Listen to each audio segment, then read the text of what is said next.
To start off, could you share how your experience as a weather observer in the US Air Force and later with the DC Air National Guard influenced your path towards becoming a scientific programmer and systems analyst? And how did your time in service shape the way you approach problem solving, mission support, and collaboration in large-scale atmospheric modeling and forecasting projects today? Well, that's a big question. I guess the obvious thing is you become part of the military.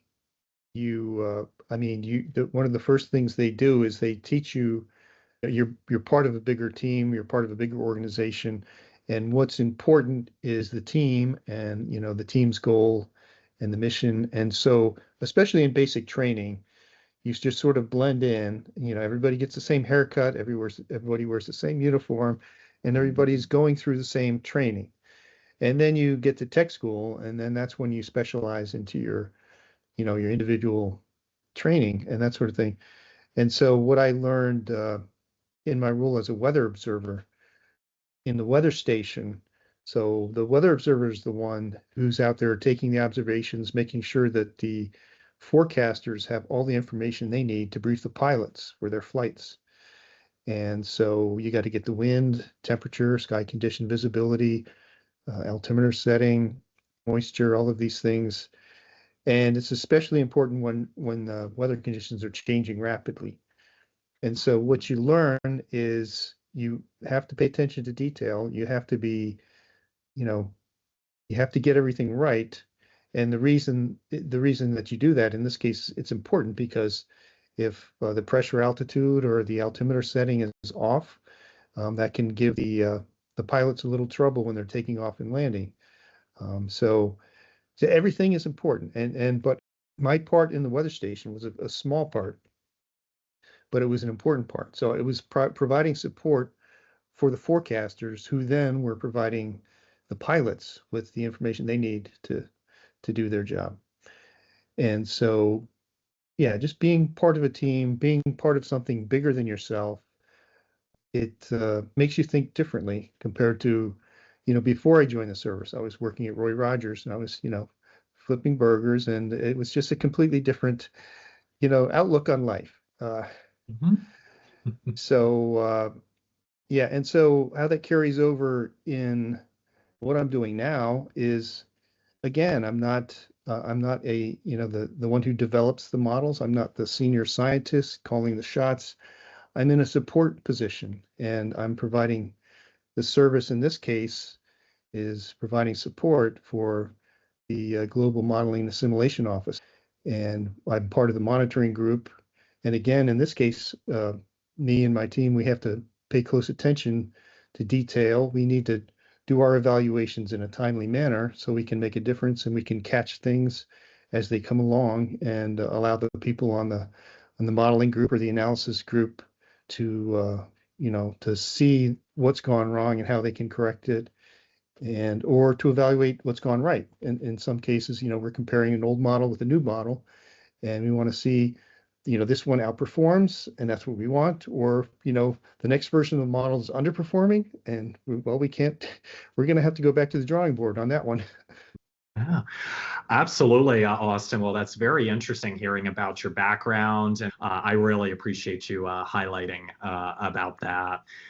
Austin, my next question I wanted to ask you was, your career has bridged both military service and advanced scientific programming, from observing weather patterns in the Air Force to supporting atmospheric modeling and real-time data systems at SSAI.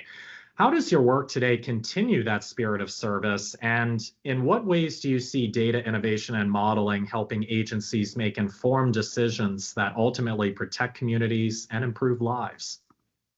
Yes. So what we do in the GMAO, Global Modeling and Assimilation Office, is we have a near real-time weather forecast and analysis system.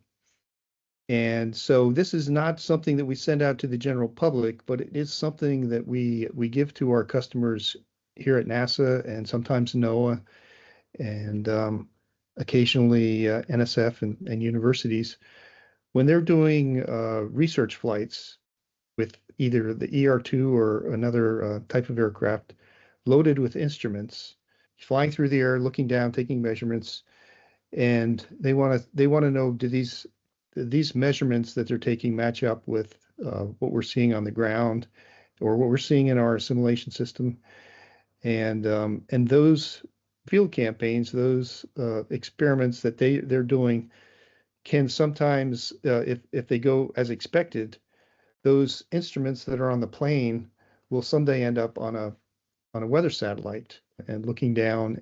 And so, but first they have to go through this testing. And the field campaigns, because we're NASA and they're NASA, we're able to customize the products that they need based on location, based on altitude, based on specific fields. They may be looking for a dust plume to fly through and measure, test their optics. They may be looking for ozone maximum and minimum to test their instruments.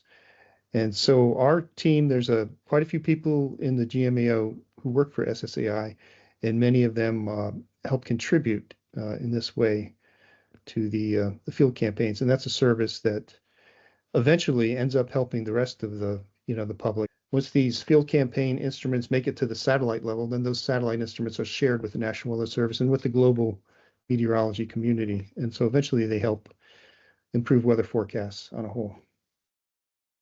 Wow, that's very interesting to hear, Austin. I appreciate you highlighting about that and a little bit about the impact, especially with some of our partners have with that data. So thank you very much for explaining that. Sure. Austin, my next question I wanted to ask you was, and this is a fun question, just as a side note, but you've spent years studying and forecasting weather patterns for critical missions. Have you ever found yourself watching a storm or a cloud formation and thinking, I know exactly what's going on up there?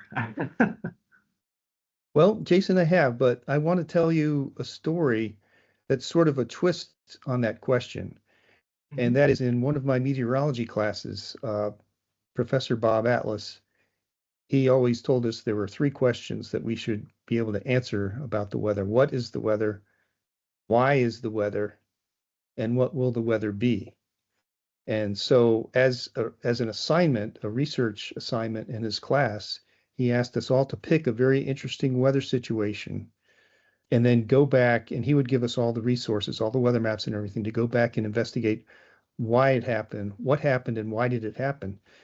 And so when I was in the Air Force, stationed at an Army base in Alaska, we would frequently travel with the Army to support them on the winter field campaigns, so their winter exercises. They would call, one of them was called Brim Frost, and it was in the middle of winter in the middle of Alaska. So in this particular case, we took a long convoy up. Temperatures were like minus 35 by the time we got up there.